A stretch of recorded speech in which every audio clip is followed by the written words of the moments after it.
for us to use these rules to kind of find out how we can calculate 2 to the 10th, right? So this particular input, for example, is asking you to calculate 2 raised to 10th power.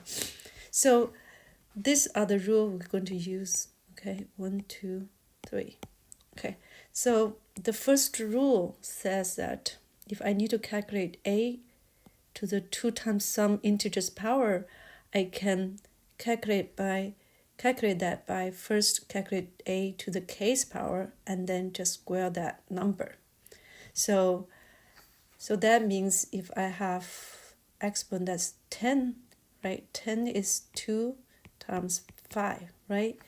And this will be equal to 2 to the 5th power squared.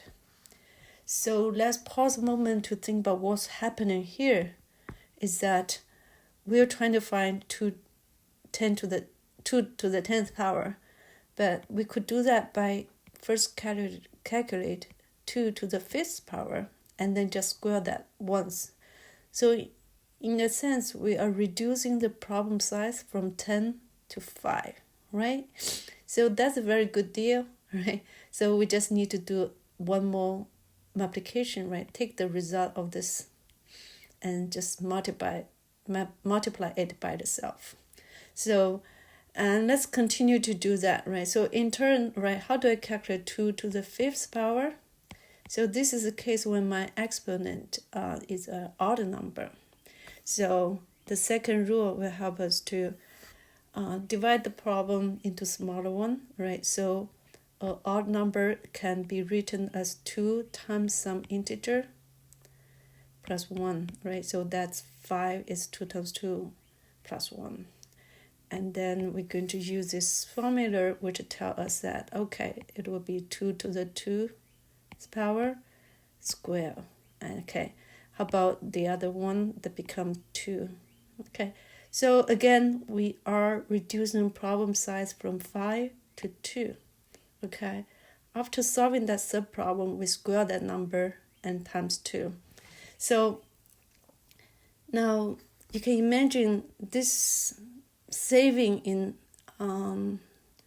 achieved by this binary exponential will be bigger when my input is large, right? So the idea is similar to binary search, right? So in binary search, we're doing one comparison to cut the range of the array by half, right? So like that. So the running time for binary search, remember, is base 2 of n, all right? So here the idea is actually similar, right? So I want to calculate some number raised to nth power, right?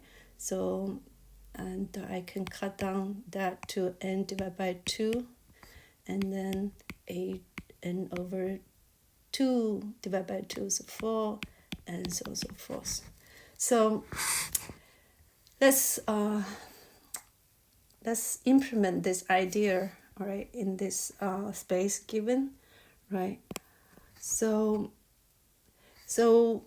we first think about, okay, so what's the base case, right? When n is small, we don't do this divide by half thing. So these are the two initial conditions we're going to implement as base case. Okay, so just, right, if the exponent is 0, if n is 0, no, then it's simply return 1. So by definition, okay, so else if n is equal to 1, right, anything raised to 1 is the number itself. So we take care of the two base cases. Okay, so the remaining part is our general case. Okay, so what I'm going to do is I'm strictly translate the two rules into code. Okay, so if n is even, so that if I want to really write a n C++ code, that would be if n modulo 2 is 0, right? So this is n is even case. Okay, then what I'll do is I will first calculate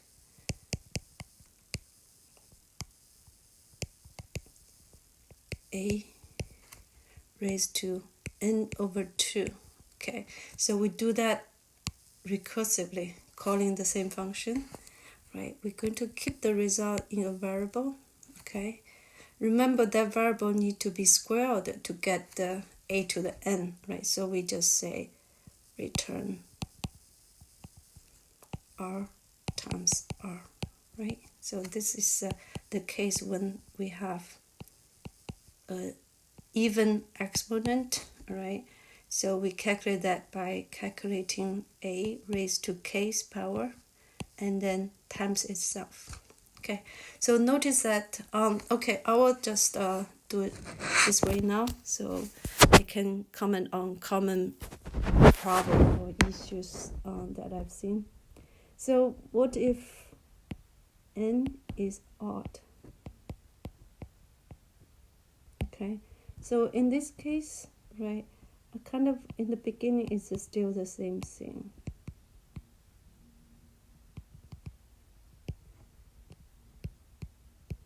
Right, notice that this is integer division. Okay, so it will give us find the k, right? So if n is 2k plus 1, then n divided by 2 will be the k, right? Will give us a k here. But we know that so instead of just return r times r, right, which is 2 to the k times 2 to the k, we need to have another 1. So a to the 1's power, which is a. Okay, so if you leave it, so let me explain that clearly here. So a is 2k plus 1, right? N is 2k plus 1, sorry. So which will be equal to a to the 2k times a. Okay, and a to the 2k is ak times ak times a. Right. Of course, we don't want to call exponential a to the k twice. Instead, we call it once. Store it, right? Keep that value in variable and just time itself. Okay, so hopefully this explains the whole thing. So now next I'm going to go through, show you step by step tracing of this function call. Okay, so let me first, okay.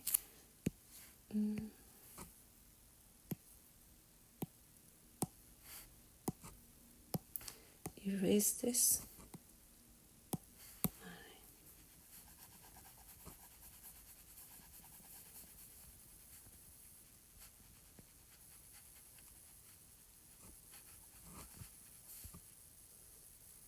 Okay, done.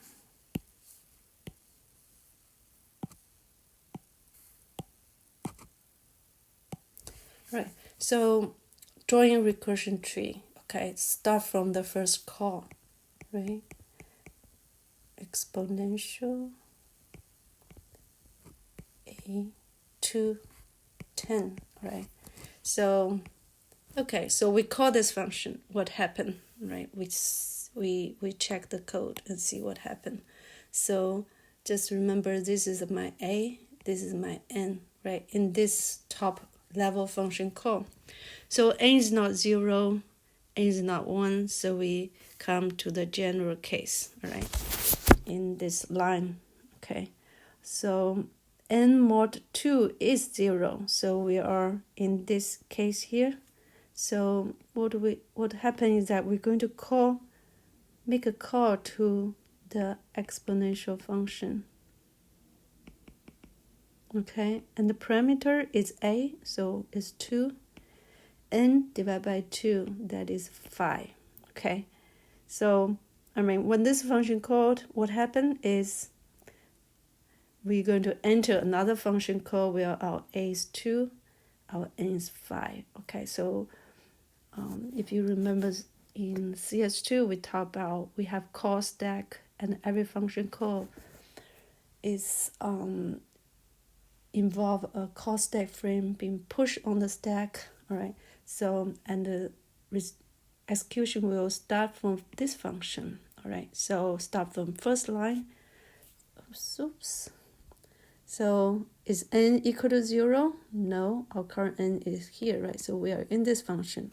So n is not 1, so we come to the general case. So n is not even, so we are in the last case when n is odd 1.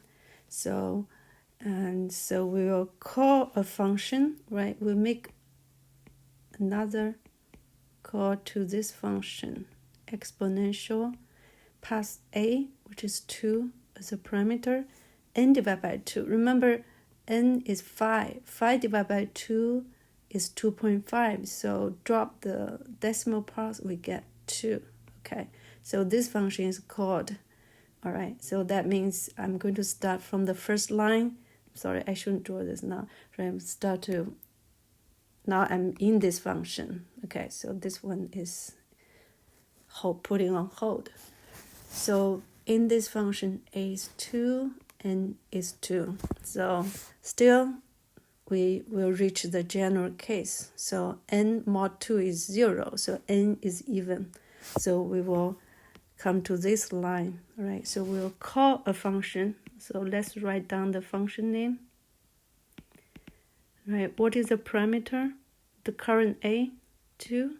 Current n divided by 2. So n divided by 2 is 1, right?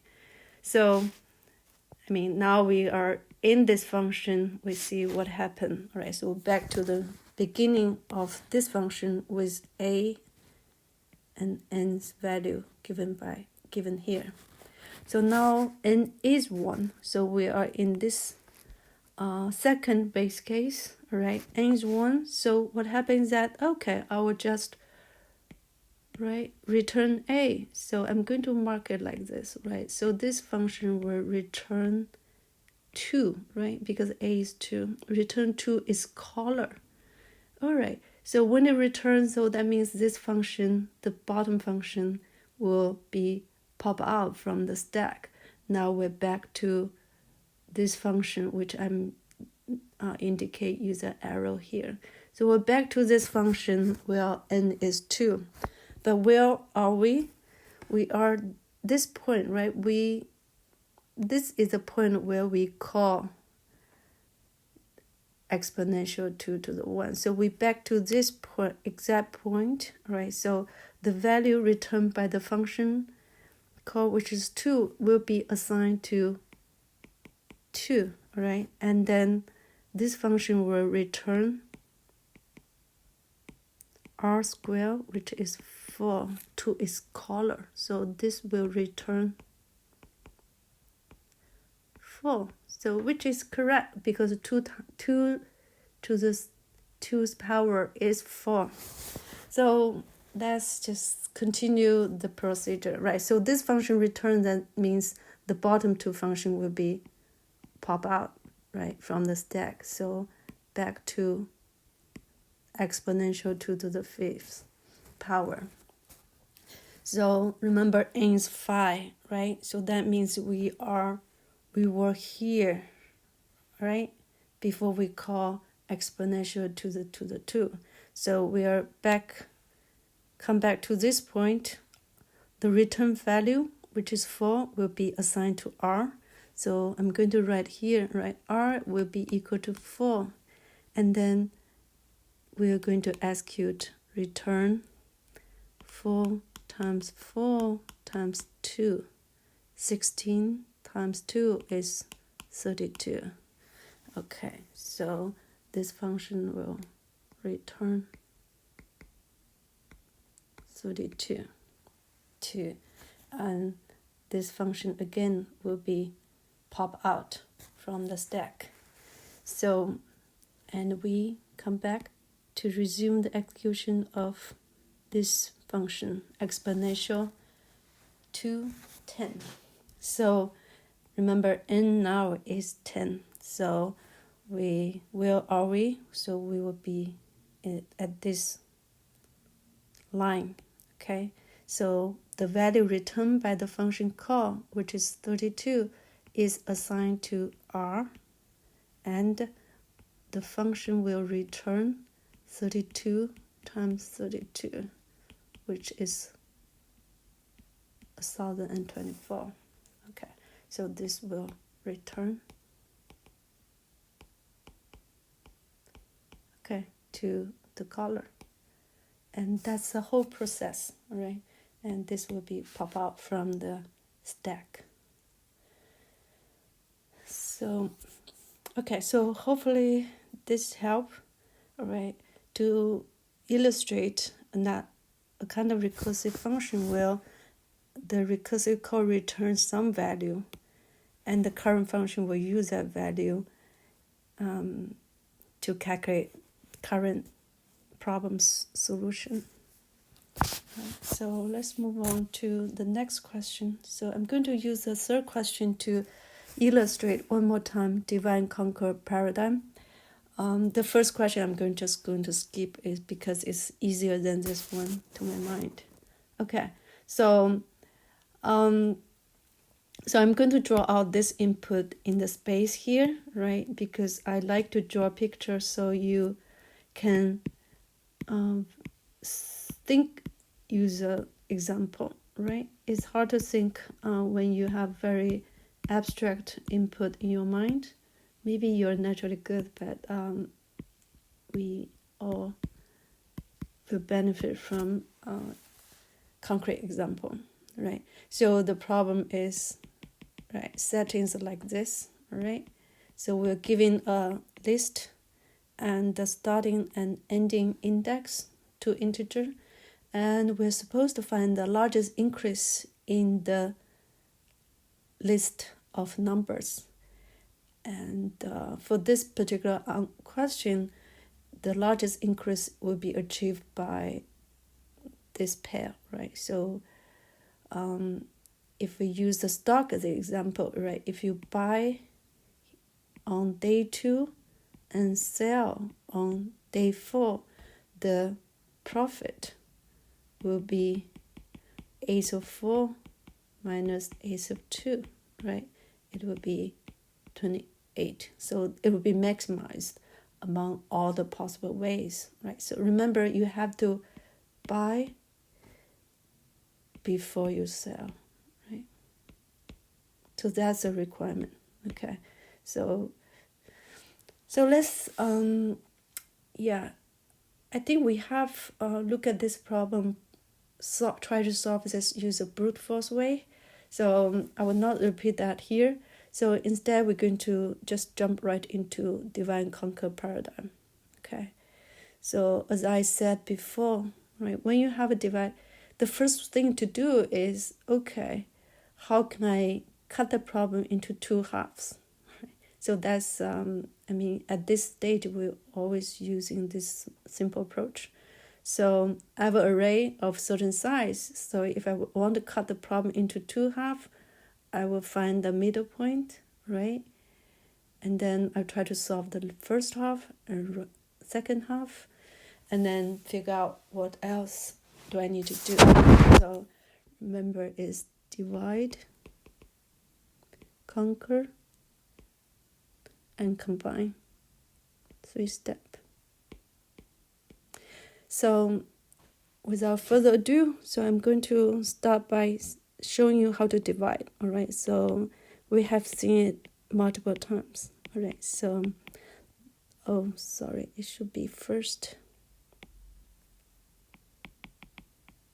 plus last divided by 2. All right, so this will give you the splitting point of the array, right? So okay, so after that, so for this case, 1 plus 6 is 7. 7 divided by 2, right? 7 divided by 2 is 3. So my midpoint in this problem will be here. Okay, So, and what's next is that I will try to solve two subproblems. All right. So, meaning trying to find the largest increase that I can achieve in the first half of the array. So, suppose someone can only buy and sell on day 1 up to day 3. What would be the maximum profit, largest increase? Right. So, how to do that? So, I think, right.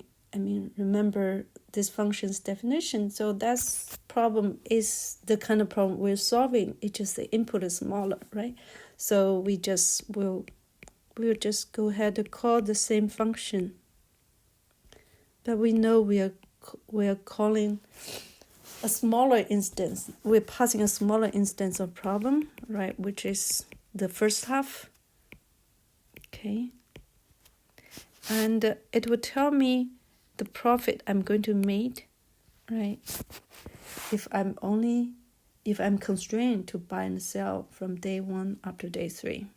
So, right, for this particular problem, right, this should return, right, you will see it will return. So this will return 18, right, for this problem in hand. Okay, so of course this is not optimal solution. We already know it should be 28. So this is not the end. So, and then I'm going to see, hey, if I'm going to constrain myself to buy and sell on the second half, that means I will kind of pretend the first half of the data is not available, right? I can only buy and sell on day 4, day 5, day 6 will be the largest increase. So also remember that's the same problem, right? Just we are looking at this part of the data from mid plus 1 to last. Okay, so that will give me a number. All right, for this particular problem we have here, so P2 will be set to 11, right? So that's the best you can do. So that's divide, conquer. Now let's look at the combined part. So if we just return the maximum of P1, P2, that's not correct, because there are other cases that we haven't, other possibilities.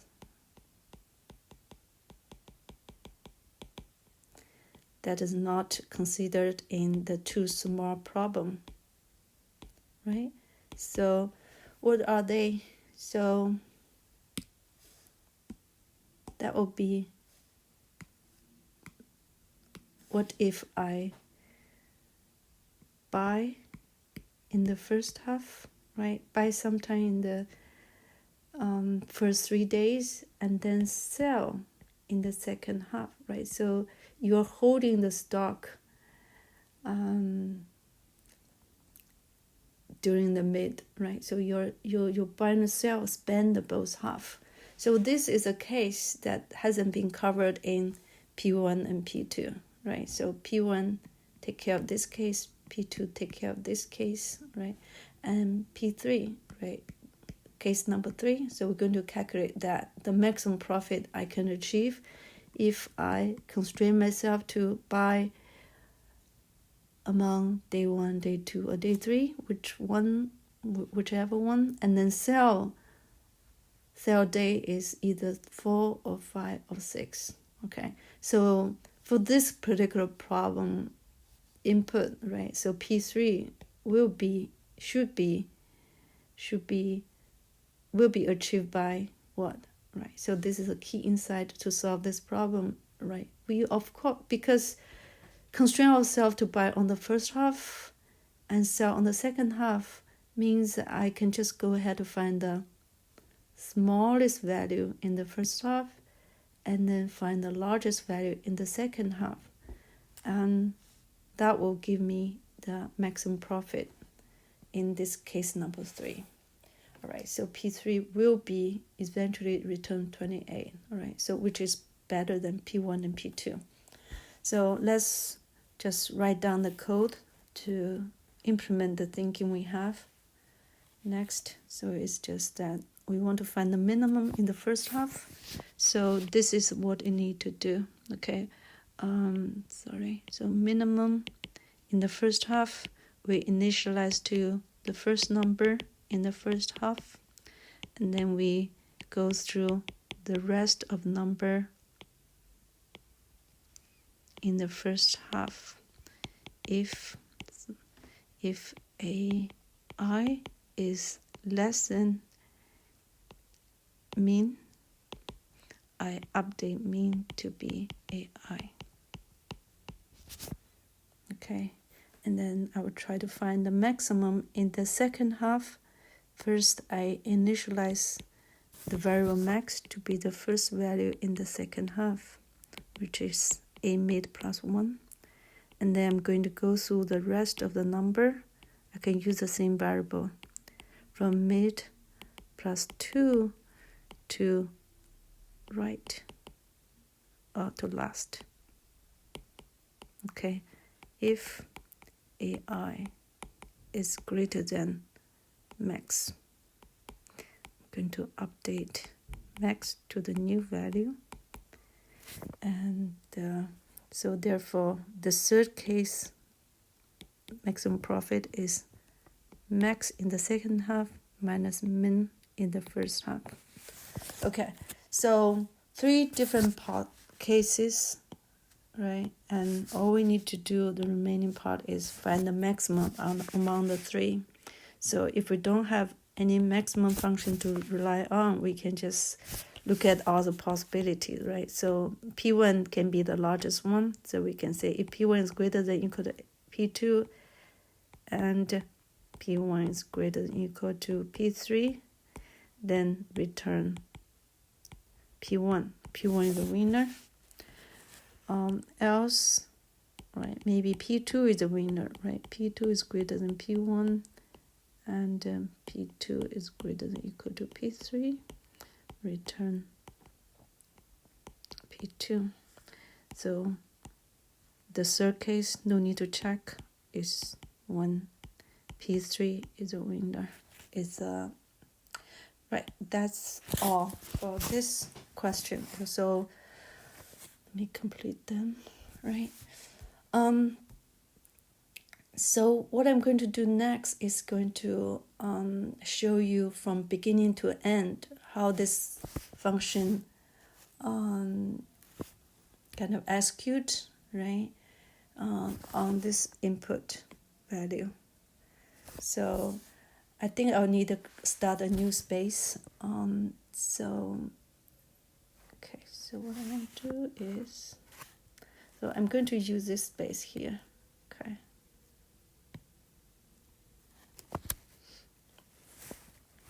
So I will call my function li to make my life easy, a.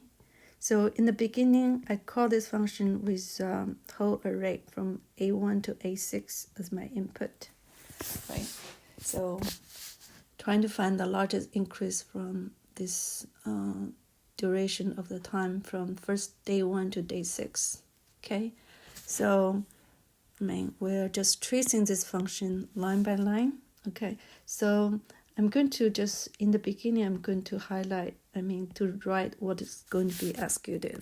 Mid, right, first line of this code is mid equal to first plus last divided by 2. So 1 plus 6 divided by 2, 7 divided by 2 is 3, right? So now we are here on the second line.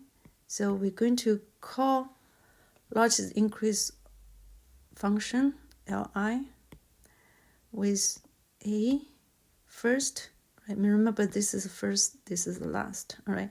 First, here, mid, right? Remember, mid is 3, so we called that, right? So this is the first function called made by this one. So again, I'm going to just for now map out of the other function call that's going to be made by this function, that will be a mid plus 1. So 3 plus 1 is 4 to the 6. Okay, so right, of course, now let's go back to trace this function call, right? So this is the same function. My first is 1. The third parameter is 3. So that means for this function, inside this function call, first is 1, last is 3. So let's see what happened in this function call. We calculate mid, right, to be 1 plus 3 divided by 2 will be 2, okay? And then that's our splitting point.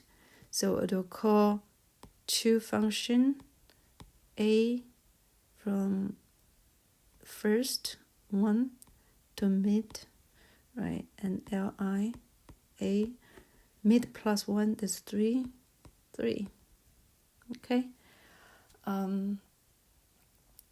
So again, right, for this function, we execute from first line. So first plus last is 2, 3 divided by 2 is 2. So mid here is 3 divided by 2 is 1. So we are splitting that into A, 1, 1, Li, mid plus 1 is 2, A, 2, 2. Okay, so only at this point I realize something's missing, right? So right now this function is recursive function, but I don't have any base case. So the base case should be if I only have one day to work on, if first equal to last, there's no profit to make, right? So the maximum profit will be 0. You buy and sell at the same price, so the profit will be 0. Okay, so now finally, right, so that means this, and this are all base cases, so they all will return 0 to the caller. Okay, so I'm going to mark them down here, right? So now let's focus our attention to what happened in this function call. Okay, so in this largest increment A12 function call, right? So remember we call the solve the two sub problem, largest increase A11, largest increase A22. After they both return 0, we will be at this point, right, where we do combination part. So I'm going to just draw the input, right? So we're just trying to, all right, so it's a little bit very crowded here.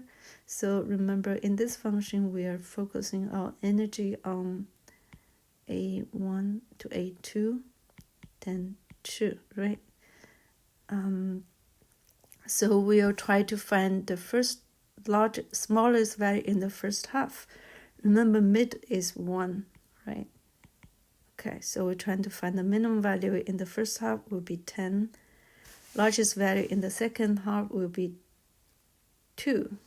So P3 will be 2 minus 10 is negative 8. So then we calculate the maximum value between 0, 0, and negative 8. So it will be 0. So it will return 0 to the caller.